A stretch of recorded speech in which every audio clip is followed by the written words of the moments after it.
vengo a exponerles el día de hoy el trabajo investigativo que estoy realizando. Bueno, el título del trabajo es el grupo del cubo de Rubik y su generalización.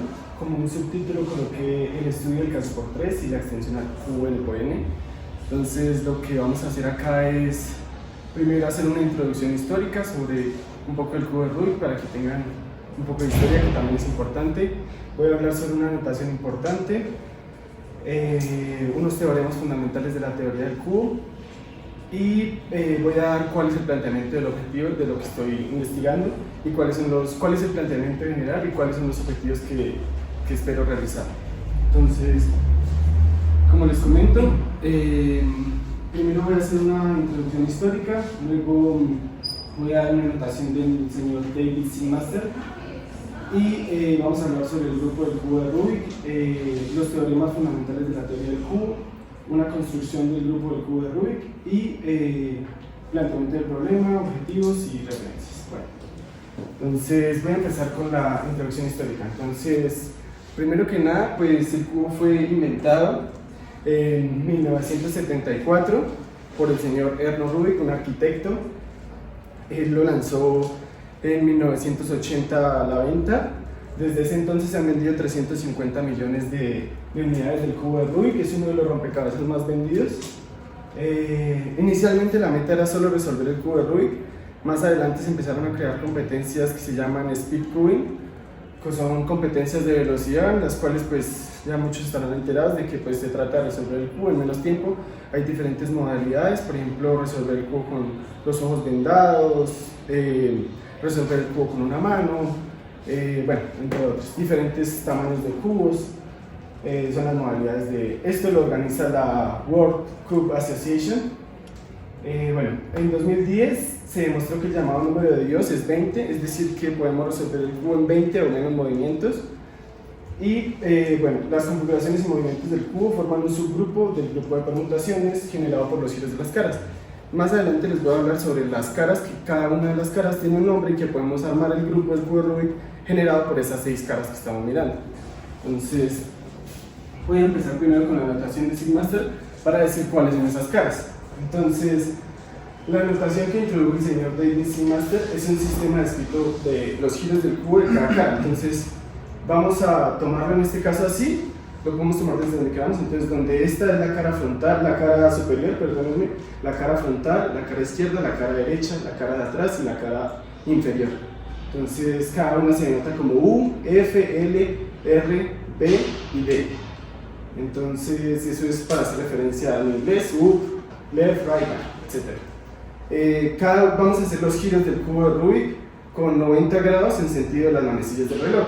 Es decir, para girar una vez la cara frontal, vamos a girarla así.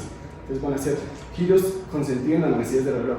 Esto ya nos indica que efectivamente sí vamos a tener un grupo, porque ya por lo menos tenemos la existencia de inversos. Por lo menos ya estamos cumpliendo una de las propiedades del grupo, que es que el inverso es devolver la cara a su posición original. Este sería como f a la menos 1, o f' a veces le llama.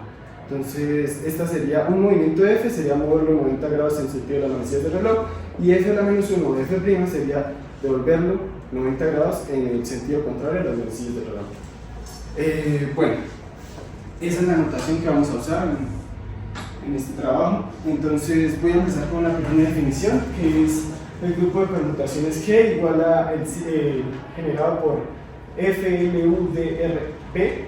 Está contenido en un grupo de permutaciones de 54 elementos y es llamado el grupo del cubo de Rubik. Este no es el grupo del cubo de Rubik que quiero mostrarles, porque pues en este caso no hay básicamente mucho que estudiar, porque simplemente estamos diciendo que podemos generar todo el grupo con movimientos que vamos a hacer, que van a ser F, L, U. Entonces, si queremos mover F, va a ser mover esta, como les estaba indicando, pero si queremos mover U, va a ser esta, porque siempre nos vamos a parar en la cara donde queremos girar. Es decir, si voy a mover F, me paro acá y hago el giro en sentido de las manecillas del reloj, pero si voy a mover U, me tengo que parar arriba y hacer este giro, por eso es que se ve así. ¿Listo? Entonces, este no es el grupo del cubo de Rubik que les quiero mostrar, pero es importante también saber que esos 6 movimientos son los que generan el resto. No necesito más movimientos porque con unos genero los otros. Por ejemplo, si yo hago 4 veces F, 1, 2, 3, 4, vuelvo a la identidad, que es pues otra propiedad del grupo. Entonces, efectivamente, esto es un grupo porque para que sea un grupo, entonces, ¿qué tiene que cumplir? Tiene que cumplir que si yo hago dos elementos del grupo, están en el grupo. Entonces, primero que todo, ¿qué son los elementos del grupo? Los elementos en este caso no son solo los movimientos FL, sino más bien la secuencia de movimientos que hacemos. Es decir, este movimiento es un elemento del grupo, pero también yo puedo hacer otro elemento que puede ser, este es un elemento del grupo también, donde después de ciertos pasos vuelvo a la posición original en la que estaba. Eso ya nos hace referencia a que vamos a tener un grupo cíclico en alguna parte del cubo. Entonces, efectivamente, si yo hago un movimiento, lo combino con otro movimiento, me da un movimiento y eso sigue siendo un elemento del grupo. En este caso estamos operando con la composición, entonces con eso es con la que vamos a trabajar para ver si es un grupo. Entonces ya vimos la primera, que sería que efectivamente cumple que si yo hago la clausura. La otra sería la existencia de inversos, que como lo acabo de mostrar, efectivamente están. La otra sería que está la identidad, que sería que no aplicarle nada al cubo, dejarlo tal cual como está. Ese sería el movimiento de identidad. Y por último, la asociatividad, que sería que si yo hago un movimiento y luego realizo una secuencia de dos movimientos juntos, va a ser lo mismo que realizar las dos primeras secuencias y luego la otra secuencia. Es decir, si yo hago este movimiento, luego este movimiento, luego este movimiento, va a ser lo mismo que simplemente realizar, o sea, hago este movimiento primero y luego hago la combinación de los otros dos que acabo de decir, o sea, este y este. Ese es un elemento. Y va a ser lo mismo que si yo hago la combinación de estos dos y luego este de últimos. Entonces, efectivamente, cumple las tres actividades, o sea, si estamos hablando del grupo. Bueno, para seguir, existen dos clases diferentes del cubo de Rubik, del grupo del cubo de Rubik, que es el grupo legal y el grupo ilegal. Entonces, ¿cuál es el grupo legal? El grupo legal es en el que... ¿Cuál es el grupo ilegal? No, el grupo ilegal es en el que podemos sacar las fichas, podemos quitar estas fichas y colocarlas donde queramos. Entonces yo puedo quitar esta ficha y colocarla acá y poner esta acá. Entonces este es el grupo ilegal, en el que podemos hacer cualquier movimiento que queramos sacando las fichas. Pues obviamente en el legal no podemos hacer esto. En ninguno de los dos casos se permite quitar las etiquetas del cubo de Rubik y ponerlas donde queramos. Las etiquetas no se van a tocar, solamente vamos a quitar los mini cubitos o cubos de esquina y cubos de arista, que más adelante les voy a hablar de ellos, y los vamos a poner en donde queramos. Entonces, los cubos de esquina solo envían en cubos de esquina y los cubos de arista solo envían en cubos de arista, para ser claros. Es decir, no voy a poder enviar un cubo de arista en un cubo de esquina, ni un cubo de esquina, ni un cubo de arista. Los centros son fijos, entonces decir que es de S54 es porque tiene 54 pegatinas, porque tiene 9 por 6, 54 pegatinas, entonces son 54 las permutaciones que puedo realizar, pero tenemos los centros fijos, entonces sería más bien S48, pero es para que quede claro. Entonces, bueno, eso, una representación pequeñita del cubo de Rubik, donde 1 denota los cubos de esquina que les estaba diciendo, 2 denota los cubos de arista y 3 los centros fijos, los cuales no los vamos a tocar.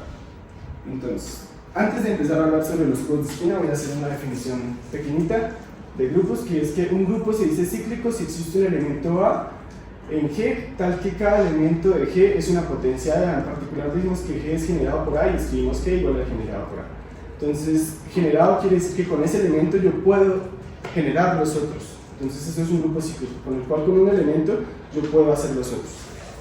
Entonces, ahora sí les voy a hablar un poco de los cubos de esquina. Entonces, vamos a darnos cuenta que los cubos de esquina tienen tres facetas, ¿cierto?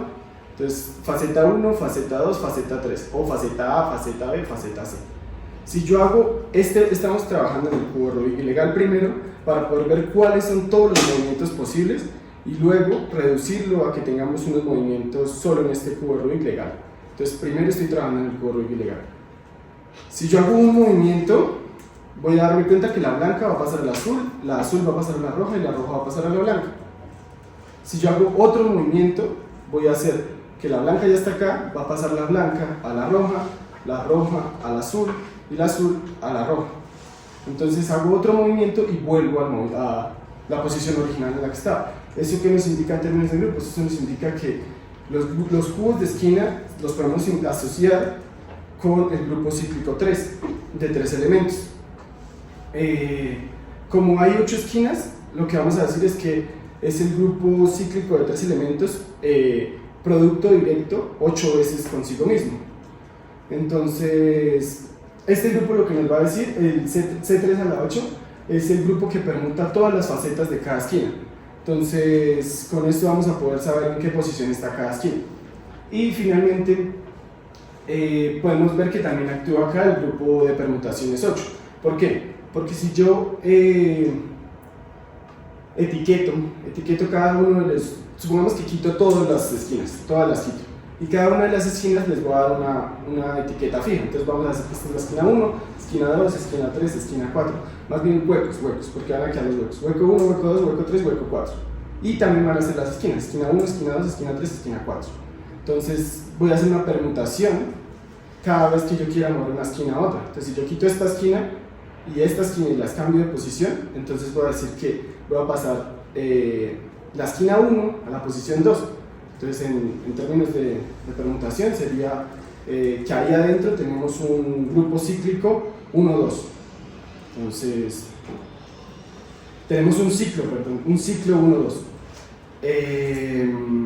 Bueno, ahí podemos ver que efectivamente actúa el grupo de permutaciones 8. Bueno, antes de dar un lema bastante importante, voy a dar una definición de qué es el producto semidirecto. Entonces, el producto semidirecto, primero tomamos dos grupos y un homomorfismo que envía del grupo K al grupo de automorfismos de H. El producto semidirecto de H y K respecto a phi es el grupo donde tenemos dos elementos y una pareja, donde el primer elemento de esta pareja es un elemento de H y el segundo elemento es un elemento de K, y va a cumplir esta operación de acá. Más adelante vamos a hablar porque es importante esta operación. También voy a dar la definición del producto red o producto corona, que es que si yo tengo dos grupos y un grupo actúa sobre un conjunto X, el producto red de A y B, denotado como A, la virgulilla rotada 90 grados, con B es el producto semidirecto. Esto también lo podemos ver como el producto semidirecto de AX, producto semidirecto con B. Entonces, donde AX es el producto directo de una copia de A por cada elemento de X. Entonces, va a ser A tantos elementos como tenga X. Bueno, entonces, con lo anterior que acabo de decir, podemos decir que la posición de todas las facetas de las esquinas del cubo de Rubik se puede escribir mediante el grupo C3 a la 8, producto semidirecto con ese 8. Entonces, en este caso tendríamos, como acabamos de ver, el producto semidirecto nos da una pareja. Entonces el primer elemento va a ser un elemento de C3 a la 8, que eso va a ser una 8 tupla. ¿Por qué una 8 tupla? Porque tenemos 8 copias de C3, en donde cada una de esas copias toma los valores entre 0, 1, 2. Más adelante vamos a ver el sistema de numeración fijo, que va a ser el que va a darnos más a entender de qué estoy hablando. Entonces, por el momento, voy a decir que C3, un elemento de C3 a la 8 es una 8 tupla, y un elemento de C8 es una permutación. Entonces, haciendo una idea análoga, pues nos vamos a dar cuenta también que en los cubos de arista pasa exactamente lo mismo, pero ya no sería un grupo cíclico C2, sino un grupo cíclico 2. Un grupo cíclico C3 sino un grupo cíclico C2. ¿Por qué C2? Porque solamente tenemos dos facetas. Entonces esto solamente podemos girarlo así o girarlo así, que sería su posición original. Entonces pasar la roja a la blanca o pasar la blanca a la roja, y viceversa, o sea, no hay más movimientos. Entonces eso va a ser, pero en este caso tenemos 12 cubos de arista. Entonces, como tenemos 12 cubos de arista, va a ser C2 a la 12, y en este caso actuaría el grupo de permutaciones de S12. Entonces, haciendo un análisis similar, podemos entender el siguiente lema, que es que la posición de todas las facetas de arista del cubo de Rubik se puede escribir mediante el grupo C2 a la 12, producto semidirecto, con el grupo de permutaciones de dos elementos. Esto nos da entrada al siguiente lema, que sería que el grupo ilegal, ahora sí el que queremos definir, el que tiene todos los movimientos posibles, el grupo ilegal del cubo de Rubik es I igual a C2 a la 12, producto semidirecto con el grupo de permutaciones de dos elementos, producto directo con C3 a la 8, producto semidirecto con S8. Entonces, donde en la primera componente de este producto semidirecto que estamos viendo es una 12 tupla, y en el otro es una permutación, llamémosla sigma, Y eso es un producto directo, entonces el producto directo también nos da parejas, por lo cual allá vamos a tener una 8 tupla en la primera componente y en la segunda componente una permutación tau, llamémosla. Entonces una pareja de este producto sería un elemento de este grupo que estamos viendo, de C2 a la 12, producto semidirecto con S12, y la segunda componente sería un elemento de C3 a la 8, producto semidirecto con S8. Entonces, vamos a dar un sistema de numeración fijo para poder entender bien de qué es lo que estoy hablando. Entonces, lo que vamos a hacer es que toda la cara de arriba va a valer ceros y las caras, la cara de abajo también va a valer ceros y las caras de los lados van a tomar diferentes valores. Entonces, podemos asociar el grupo cíclico con Z3, por eso es que acá estoy colocando que en la parte superior va a dar 0, en la parte derecha, que sería nuestra cara frontal, iría el 1, y en nuestra cara izquierda iría el 2, que sería el Z3, 0, 1, 2. Y podemos asociar el grupo cíclico con Z2, el grupo cíclico 2 con Z2, y podemos decir que son los dos elementos, el 0 y el 1. Entonces, donde 0 toma la cara arriba y 1 la cara opuesta, la cara al lado. Bueno, así todos los sistemas. También es importante cómo tomemos el cubo, porque pues en esta posición estamos viéndolo así, pero démonos cuenta que si yo giro, ya estoy viéndolo desde otro ángulo. Entonces, tiene que correspondernos efectivamente esta esquina, tiene que tener la parte de abajo 0 porque es isomorfo al Z3, entonces en la parte de abajo tiene que ser el 0, y esta de acá, decimos que la parte de abajo vale 0, entonces en el lado de allá tiene que ser 1, como estamos mirando allá, que la parte que está al lado de DL es back, o sea, B, entonces efectivamente es 1, pero no es ese 1 de allá, sino es este 1 de acá abajo. Porque, perdón, no es este 1 de allá arriba, sino este 1 de acá abajo, porque lo giramos, es lo que estoy diciendo. No es, hay que tener cuidado cómo lo vemos. Bueno, ese es el sistema de numeración fija, esto nos va a servir para los siguientes teoremas fundamentales de la teoría del cubo. Entonces, no voy a dar una demostración formal sobre este teorema, pero sí quiero que veamos cuál es la importancia de este teorema y por qué cada uno de estos ítems que estamos viendo se cumplen en el cubo de Rubik legal. Entonces voy a tratar de dar como una idea. Entonces vamos a tomar, dice el teorema, primer teorema fundamental de la teoría del cubo, sea V un elemento de C3 a la 8, es decir, una 8 tupla, R un elemento de C8, o sea, una permutación, W un elemento de C2 a la 12, o sea, una 12 tupla, y S un elemento de S12, o sea, una permutación de S12. Entonces, la 4 tupla o la cuatrupla VRWS corresponde a una posición posible del cubo si y solo si se cumplen las siguientes condiciones. Entonces, la primera es que el signo de R es igual al signo de S. Entonces, recordando quién era R y quién era S, R es un elemento, o sea, una permutación de S8, y S es un elemento de S12, o sea, una permutación de dos elementos. Entonces, ¿por qué decimos que tienen que tener el mismo signo? ¿A qué me refiero con signo? Sabemos que las permutaciones pueden ser pares o impares. Entonces, una permutación se dice par si se puede escribir como un número par de dos ciclos. Y una permutación se dice impar si no la podemos escribir como un número par de dos ciclos. El signo va a ser positivo si es par, negativo si es impar. Entonces, esto es claro en el cubo legal, en el grupo del cubo legal, porque si yo giro una cara, me llevo todas las aristas y todas las esquinas.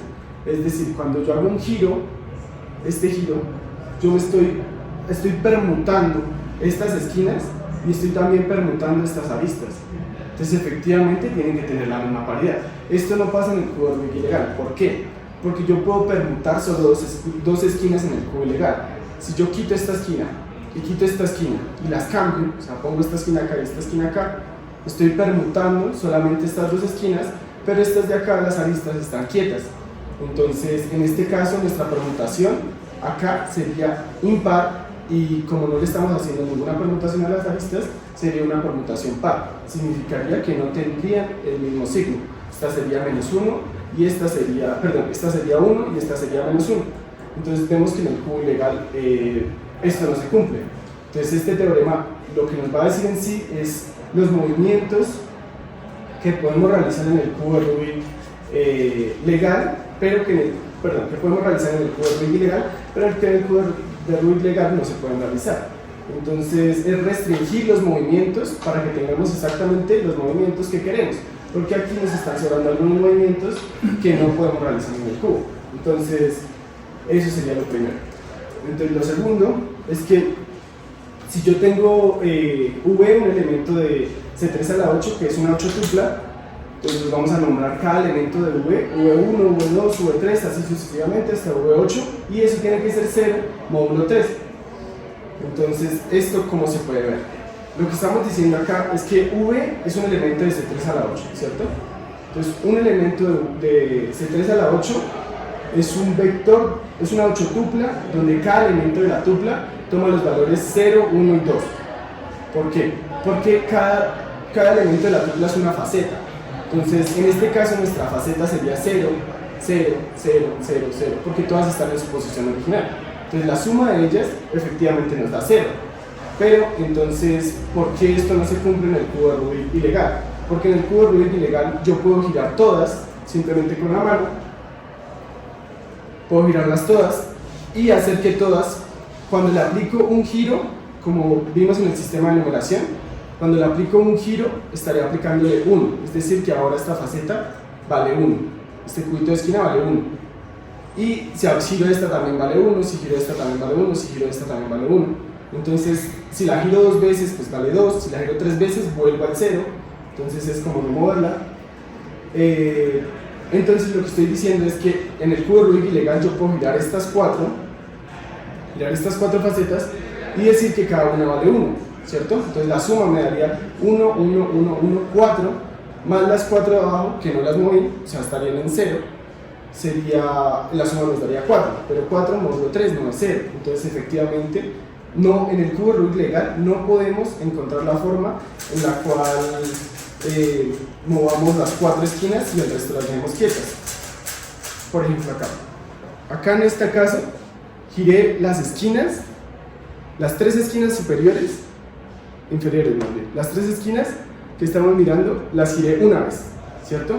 Entonces si se dan cuenta la amarilla quedó en el lado derecho, entonces si la giro acá, supongamos que la puedo girar, pasaría la amarilla arriba, la azul a su posición, cada una a su posición. Entonces esto es 1, ¿cierto? 1 también gira acá y 1 también gira acá. Entonces giré 1, estas 3. Pero si yo intento girar esta cuarta, voy a intentarla girar, giro las otras 3 de abajo. Entonces eso hace que yo no pueda girar 4 esquinas, que yo no pueda girar estas 4 esquinas, las otras 3 quedaron iguales. Entonces las otras 3 siguen con un giro, o sea, esas 3 siguen valiendo 1, pero esas 3 en módulo 3 pues sí es 0. Pero eso también nos indica que ahora ya podemos predecir cuáles van a ser las orientaciones de estas esquinas. ¿Por qué? Porque acá yo moví 1, entonces significa que acá tengo 4 en la parte de arriba. Para que la suma me dé 0, tiene que darnos que estas de acá abajo sean 5 o sean 2. Esas son las posibilidades que hay ahí. Entonces la suma de estas de abajo nos tiene que dar 5 o nos tiene que dar 2. Y efectivamente, porque aquí esta esquina no la moví, o sea, esto es un 0. Esta esquina la moví 2 veces. ¿Por qué 2 veces? Porque la blanca estaba en la posición de arriba, una movida sería pasar la blanca acá y otra movida sería pasar la blanca donde está. Entonces esta vale 2. Luego esta también la moví 2 veces, porque lo mismo, si yo tengo la blanca acá arriba y la giro una vez, sería un movimiento y luego la giro otra vez, serían 2 movimientos, entonces esta también vale 2. Vamos en 4, entonces esta ya la podemos predecir, esta tiene que haberse movido una sola vez. Entonces, efectivamente, si vemos que se cumple, que no puedo mover 4 esquinas a voluntad propia si estamos en el grupo del cubo de Rubik legal. Entonces, esto lo que hace es restringir que no se presenten estos casos en el cubo de Rubik legal. Lo mismo pasa con las aristas. Entonces, en las aristas también puedo hacer eso, de que vamos a tomar un W que esté en C2 a la 12, es decir, un elemento de un cubo de arista, y vamos a sumar sus componentes. Entonces, ¿cuáles son los posibles valores de las componentes en este caso? En este caso serían 0 y 1, solo hay esos valores porque estamos en Z2. Entonces, cada uno de estos valores vale 2. Entonces, en el siguiente teorema voy a decir esto, pero bueno. Cada vez que yo no puedo girar una sola arista, O sea, una sola arista en el cubo Rubik legal no se puede girar. No puedo girar solamente esta y ya está, porque siempre que intente girar solo esta, voy a mover las otras que están a los lados. Por lo general siempre muevo la puesta a él, pero hay otros casos donde no se aplica, donde por ejemplo yo puedo tener acá, solamente hice el volteo de dos cubos de arista, que son estos dos, pero estos dos siguen en su orientación normal.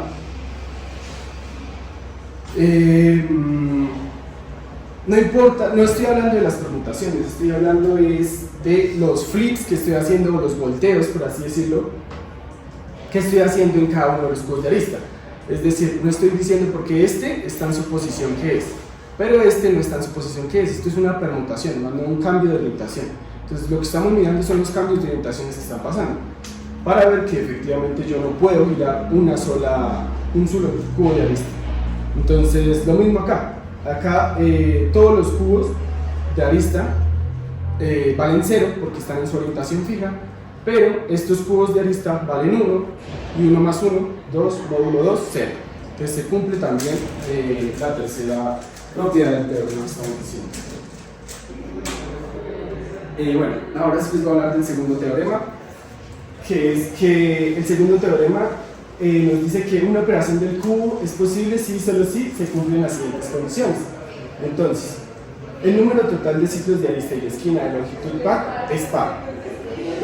No solo de longitud par, sino también de longitud impar. ¿Por qué? Porque en el primer teorema, como vimos, estamos diciendo que el signo de la permutación R es igual al signo de la permutación S, donde esas permutaciones son permutaciones en los cubos de arista, que este sería S, y permutaciones en los cubos de esquina, que sería el R que estamos diciendo, permutar los cubos de esquina. Entonces, es obvio que, es fácil de ver que efectivamente la longitud par es par con el teorema anterior. ¿Por qué? Porque si tienen el mismo signo, significa que los dos son positivos o los dos son negativos. Es decir, los dos tienen o longitud par o longitud impar. Entonces, la suma de pares nos da un par y la suma de impares también nos da un par. Entonces, efectivamente, si se cumple que el total de los ciclos de arista y de esquina de longitud par es par. Y también el de longitud impar, pero bueno, el teorema no lo menciona. El número de ciclos de esquina giradas a la derecha es igual al número de ciclos giradas a la izquierda. Es decir, si yo estoy en la cara frontal, que es esta, y yo quiero girar estas dos esquinas, voy a girar estas dos esquinas también estrictamente, por lo que estaba diciendo. Cuando hago un giro, yo me llevo las 4 esquinas y las 4 aristas al tiempo. Entonces yo giro estas dos a la derecha y al mismo tiempo también estoy girando estas dos a la izquierda. Obviamente esto no se aplica solamente para esta cara, sino para las 6 caras. Entonces eso también es cierto, y esto también nos indica que no podemos hacer el giro de una sola esquina. ¿Por qué? Porque si yo quiero pasar estas dos esquinas en el cubo Rubik ilegal, pasar estas dos esquinas a estas dos esquinas, entonces esta esquina saquemos estas 3 esquinas, la saco. Entonces voy a pasar esta acá y esta acá, pero esta esquina va a quedar volando, entonces el único hueco que me queda posible sería pasarla acá. Entonces haríamos un giro de esta esquina a la izquierda, pero esta esquina no la voy para nada, entonces no estoy girando la misma cantidad de esquinas a la izquierda que la misma cantidad de esquinas a la derecha, porque acá estoy girando 2 esquinas a la derecha y estoy girando una sola esquina a la izquierda. Entonces efectivamente no se cumple en el cubo Rubik ilegal. Y por último nos dice que existe un par de ciclos de aristas que cambian de orientación. Entonces, como les estaba indicando, casi siempre, por lo general en el cubo Rubik, se cambian de orientación las caras opuestas, pero hay casos donde no pasa. En este caso, por ejemplo, solo volteé las dos que están adyacentes, las dos que están cerca, más no las otras dos. Estas dos siguen teniendo su misma orientación, pero si vemos que se cumple que existe un número par de ciclos de aristas que cambian de orientación. Entonces se cambia una arista y una arista, entonces 2 es un número par de aristas que cambian de orientación a medida que vaya avanzando, y siempre va a pasar eso. Entonces, por ejemplo, en este caso tengo las 4 bien, o sea, es un par, y acá, por ejemplo, cambio 2 solamente, pero lo mismo, cambio las dos opuestas. Entonces casi siempre pasa eso. Y bueno, ya con base en esto que hemos dicho, podemos usar los criterios del teorema fundamental, del primer teorema y del segundo teorema, y podemos definir un grupo que vamos a llamar el grupo G sub 0, el cual va a ser un grupo intermedio que nos va a llevar al grupo del cubo Rubik legal. Entonces, el grupo G sub 0 es un grupo que está conformado por cuatruplas, donde la primera componente de esa cuatrupla es un elemento de C3 a la 8, R es un elemento del grupo de permutaciones S8, bueno, W, donde se imponen las condiciones que eliminan el conteo doble de ciertas posiciones. ¿A qué me refiero con el conteo doble? El segundo teorema y el primero y el segundo teorema nos dicen que siempre que yo vaya a girar una arista, voy a girar también la otra. Siempre existe un número par de giros y orientaciones. Entonces, si yo dejo 11 posiciones de los cubos de arista fijas, la 12ª ya va a estar fija, porque no hay más huecos posibles, solamente queda ese hueco que estamos destinando. Entonces, supongamos que dejo las otras 11 fijas, pero esta queda libre. Entonces, es el único hueco que queda, por lo cual ese cubo de arista tiene que ir ahí. Entonces, estamos haciendo un reconteo de C2 a la 12, o sea, estamos haciendo otro grupo cíclico que no necesitamos, porque en el cubo Rubik legal ya se sabe que va a caer ahí. Entonces, es como que ya lo predecimos. En el otro caso, que sería los cubos de esquina, si dejamos 7 cubos de esquina fijos, el octavo ya va a estar automáticamente determinado, porque pues ya sabemos que es el único hueco que va a quedar para ese cubo de esquina. Entonces, si aplicamos estas reducciones, estaremos quitando un C3 y un C2. Entonces quedaría C3 a la 7 y C2 a la 11. Entonces se nos da entrada al siguiente teorema, que sería que existe un isomorfismo de G0 con el conjunto que acabo de decir, que sería C3 a la 7, producto semidirecto con S8, producto directo con C2 a la 11, producto semidirecto con S2. Pero este aún no es el grupo del cubo de Rubik legal, porque aún hay una restricción que no estamos teniendo en cuenta. Estas dos restricciones que acabo de decir solamente están en el primer teorema y en el segundo teorema, en el ítem 2 y en el ítem 3. Esas son las que nos indican que estamos haciendo un reconteo. Pero aún no hemos tocado el primer ítem de estos teoremas, que es bastante importante, que es el que nos va a limitar la mitad de estos movimientos. Entonces, primero veamos, existe un isomorfismo, bueno, y el orden del grupo G sub 0 es igual al orden de cada uno de los grupos.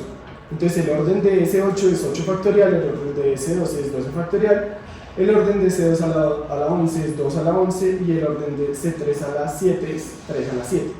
Entonces, ese es un número grandísimo, ese es el número de movimientos que hay en el cubo Rubik legal. Esa es la cantidad de movimientos o de secuencias de movimientos que yo puedo realizar en el cubo Rubik. Pero aún así lo podemos limitar aún más todavía, porque estamos perdiendo la mitad de los movimientos. ¿Por qué digo que estamos haciendo aún así el doble de movimientos? Porque cuando nosotros estamos diciendo que el signo de las esquinas, o más bien la paridad de las esquinas, como quieran verlo, tienen el mismo signo, es decir, la misma paridad, es decir, si esta es positiva, esta también es positiva, si esta es positiva, esta también es positiva, y así con todas. Entonces significa que todas estas tienen la misma paridad.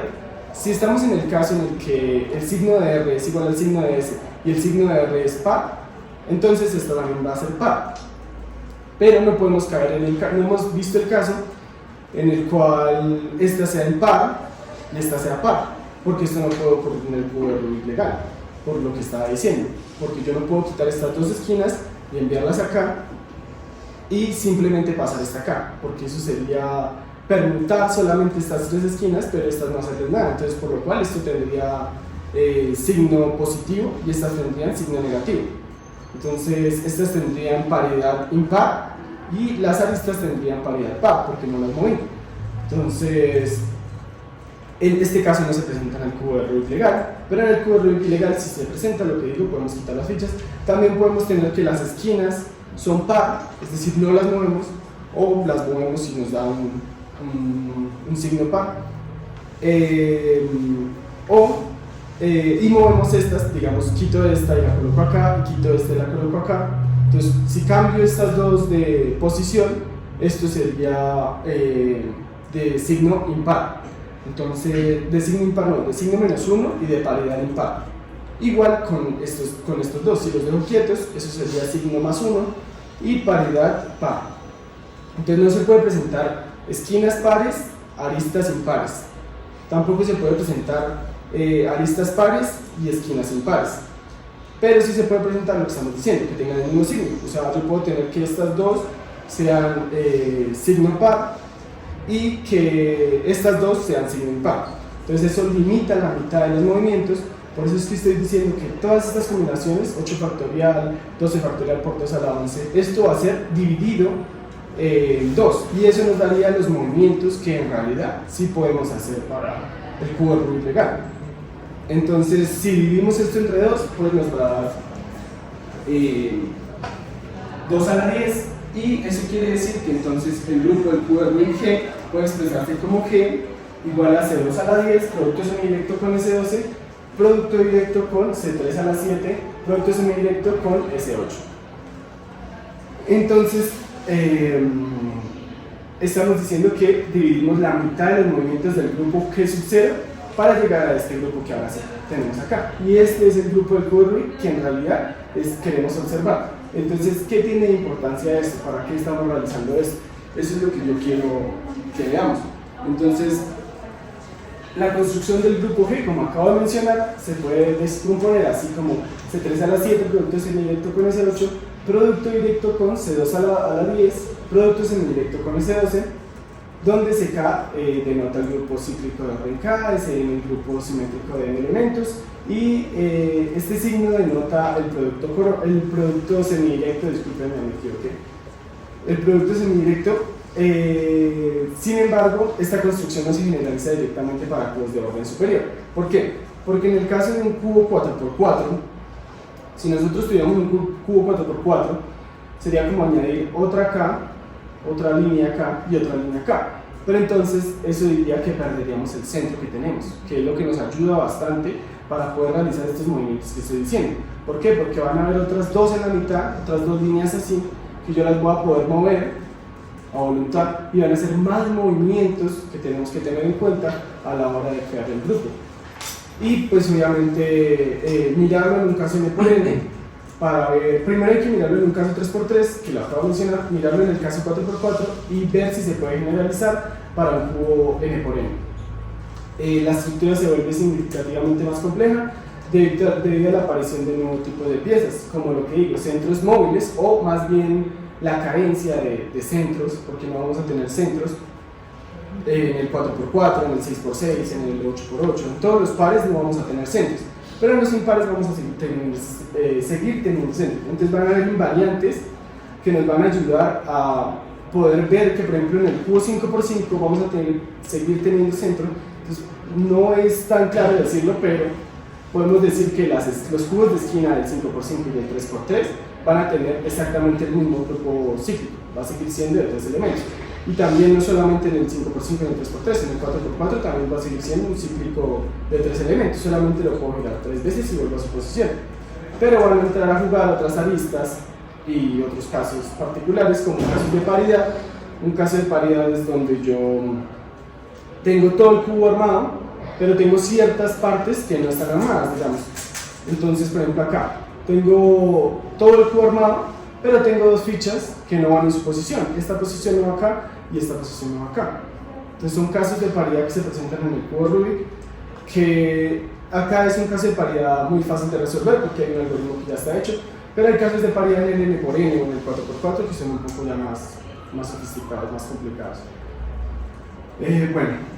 Entonces esto da lugar a la siguiente pregunta de investigación. ¿Es posible construir el grupo del cubo de Rubik n por n usando una medida análoga a la establecida para el caso 3x3? Eso es lo que queremos averiguar. Esa va a ser nuestra pregunta de investigación. Queremos saber si se puede construir el grupo del cubo n por n usando las ideas del caso 3x3, y no solo el caso 3x3, sino también del 4x4 y 5x5, y ver qué cosas son las que no cambian a medida que aumentamos la dimensión de los cubos. Bueno, ¿cuál va a ser el objetivo general? El objetivo general va a ser explorar la posibilidad de extender la construcción algebraica del grupo del cubo Rubik 3x3 al caso n por n. Ese va a ser el objetivo general, y los objetivos específicos van a ser primero revisar la construcción para el caso 3x3 y también las propuestas que existen para el 4x4 y 5x5 que no están desarrolladas, o sea, no no hicieron como tal la descomposición del grupo del cubo Rubik 4x4, sino dieron unas ideas que podemos usar para ver cuál es el grupo del 4x4 y también para el 5x5. Ese va a ser nuestro primer objetivo. Nuestro segundo objetivo específico va a ser identificar las invariantes algebraicas, lo que digo, las orientaciones que no cambian, las paridades que no cambian, las conjugaciones que no cambian, los movimientos que yo puedo seguir realizando en los otros cubos que no van a cambiar y que podemos omitir porque ya los vimos en el caso 3x3 para aplicarlos en el caso n por n. Y bueno, con base en eso, pues integrar los resultados anteriores para la estructura algebraica unificada del grupo del cubo Rubik n por n. Y eso es todo. Muchas gracias. Quería mostrarles una imagen de Erno Rubik con su creación. Y ya, muchas gracias por su atención.